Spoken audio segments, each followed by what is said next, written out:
Audio Jungle। Hello friends, आज की video की शुरुआत मैं करने वाली हूँ एक बहुत ही छोटी कहानी से जिसका एसेंस बहुत ही गहरा है। गाइस, आज की कहानी है तेनाली रामा पर। और अगर आप में से कोई तेनाली रामा को नहीं जानता है तो मैं तेनाली रामा का इंट्रोडक्शन देते हुए सिर्फ इतना कहूँगी कि जैसे अकबर की सभा में बीरबल ने अपनी बुद्धि का इस्तेमाल करके प्रसिद्धि उपलब्ध की थी, वैसे ही तेनाली रामा भी अपनी बुद्धि पर ही प्रसिद्ध थे। गाइस, कहानी शुरुआत होती है सभा से। यानी सभा में एक बार तेनाली रामा को बुलाया जाता है और उनके राजा उनसे सवाल पूछते हैं, जो कि अक्सर होता रहता है। पर यह पहली बार था जब तेनाली रामा को उस प्रश्न का उत्तर नहीं आता था और पूरी सभा इस असमंजस में पड़ जाती है कि ऐसा कौन सा प्रश्न है जो कि तेनाली रामा को नहीं आता। राजा ने तेनाली रामा से प्रश्न पूछा होता है कि हमारे ग्रंथों में, हमारे वेदों में लिखे हुए 33 करोड़ देवी देवताओं के नाम बताइए। जिस पे तेनाली रामा बोलते हैं, मुझे इस प्रश्न का उत्तर नहीं पता है क्योंकि ये प्रश्न ही गलत है।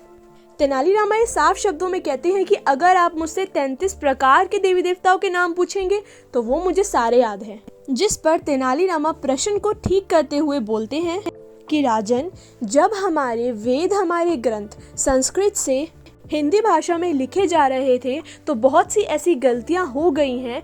और वो बताते हैं कि सनातन धर्म में 33 करोड़ नहीं 33 कोटि के देवी देवता हैं, यानी प्रकार।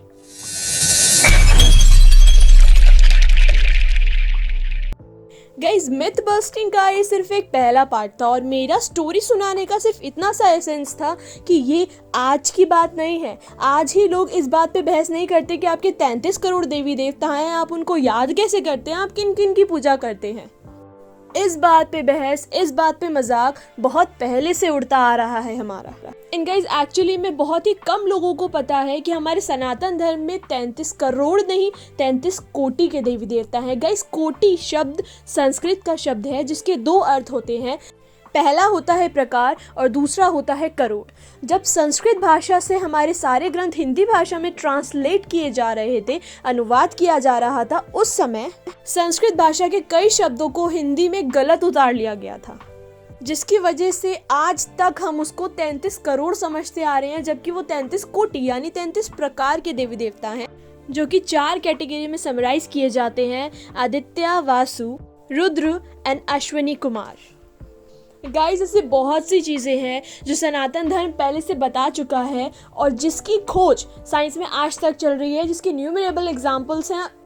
एंड गाइस, मुझे इस टॉपिक पर वीडियो बनानी ज़रूरी इसलिए लगी क्योंकि मैंने बहुत से लोगों को इस चीज़ पे बहस करते सुना है कि हमारे 33 करोड़ देवी देवता हैं, 33 करोड़ देवी देवता हैं। गाइस, 33 करोड़ देवी देवता नहीं है और आप भी गलत नहीं है, क्योंकि हमारे अनुवाद करते समय ये गलती हुई थी।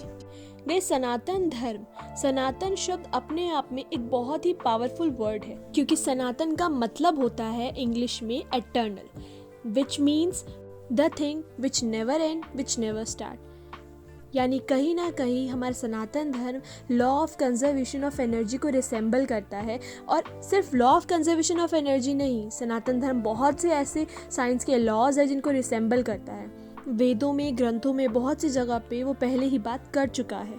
अब गाइज, बहुत से ऐसे लोग आएंगे जो बोलेंगे कि आप क्या बार बार धर्मा करे जा रही हैं। तो guys, being very honest, yes, I believe in dharma, I believe in Sanatan Dharma. मैं यहाँ पे किसी के धर्म को नीचा नहीं दिखा रही हूँ, ना मैं किसी के धर्म को प्रमोट कर रही हूँ। बस जिस धर्म को मैं मानती हूँ, मैं उस धर्म पे उठने वाले सारे सवालों का जवाब देना चाहती हूँ, जो कि मैं अपनी इस मिथ बस्टिंग सीरीज़ में करती हूँ। गाइज, शुरू से मेरे दिमाग में हर चीज़ के क्वेश्चंस उठते थे, जैसे जो भी रिचुअल्स या जो भी चीज़ें हमें सुपरस्टिशियस बनाती हैं कि ओहो आप तो अंधविश्वासी हैं, उसके पीछे का विश्वास मैं आप लोगों को बताना चाहती हूँ। गाइज, बहुत पहले से चली आ रही प्रथाएं हम आज तक मानते हैं, पर पहले उन प्रथाओं का कोई ना कोई मतलब होता था, पर आज हम उनको बिना मतलब यानी लाइक कॉपी कैट, सिर्फ कॉपी करते जा रहे हैं, पर हमें उसका मतलब नहीं पता कि हम उसको कर क्यों रहे हैं। पर क्योंकि बहुत सी मूवीज़ बॉलीवुड में और बाहर ऐसी आई हैं जो हमसे सवाल पूछती है, तो मैं उनका जवाब अपनी इस मिथ बस्टिंग सीरीज में दूंगी, जहां मैं सारे ही मिथ जो हमें सुपरस्टिशियस यानी अंधविश्वासी बनाते हैं उसमें मैं विश्वास जगाने की पूरी कोशिश करूंगी।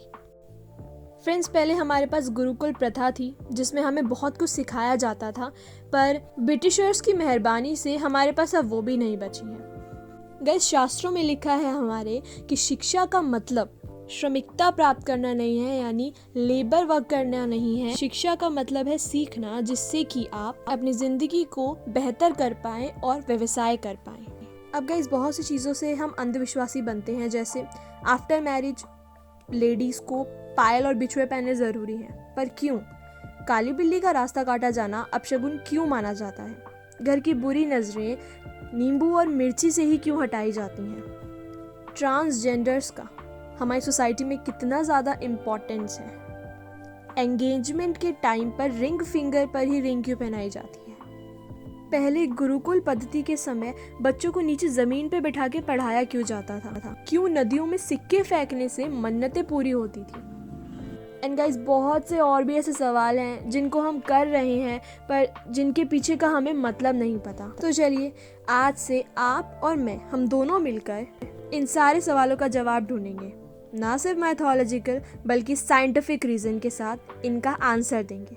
So guys thank you so much. अगर आपको मेरी वीडियो पसंद आई हो तो एक लाइक और सब्सक्राइब करना मत भूलिएगा। Thank you so much. अब बारी है अंधश्रद्धा को श्रद्धा में बदलने की।